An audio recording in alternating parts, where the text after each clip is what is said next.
Je le trouve même plus beau qu'autrefois. Les toits en roseau ont remplacé les toits en seigle, moins résistants aux intempéries, car la côte n'est jamais très loin. À 500 mètres du village, il y a l'océan. Et comme Valérie, ils sont nombreux à venir regarder le large, tout simplement.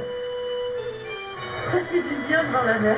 Ici, quand on regarde l'Atlantique, on est un peu les pieds dans le Pacifique. Ça a quoi surprendre, mais nous sommes sur la plage de Tahiti. C'est vraiment la grande surprise.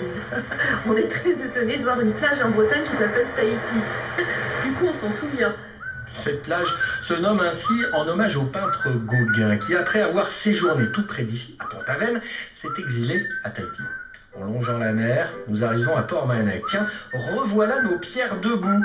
Cette fois, elles servent de clôture autour de 7 chapelles. On en retrouve même sur la plage. Cette plage et ses cabines en ont charmé plus d'un. Michel Morgan, Jean Gabin aimaient venir ici. D'ailleurs, l'arrivée des touristes en Bretagne a quelque peu bousculé les habitudes des Bretons.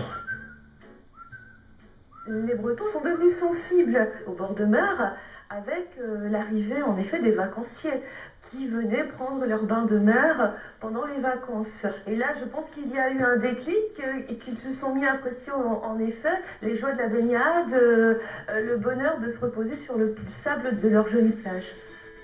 Surplombant la plage, voilà une maison qui ne passe pas inaperçue. En 1926, une Australienne d'origine écossaise fait construire cette demeure. Son architecture atypique attise la curiosité. Certains l'appellent la maison rose, d'autres le manoir, d'autres le château. Bon, c'est vrai que la situation surplombant la plage, le côté un petit peu massif de la maison et du terrain qui descend directement sur la plage, ça donne une impression de hauteur, et c'est vrai que souvent les gens s'arrêtent devant et regardent la maison. Beaucoup de gens prennent des photos, donc c'est qu'elle attire. La famille d'Arnaud possède ce domaine depuis 4 générations. L'année dernière, il en a fait un hôtel. Et pour la première fois dans l'histoire de ce lieu, tout le monde peut désormais contempler depuis la terrasse le pays des pierres debout.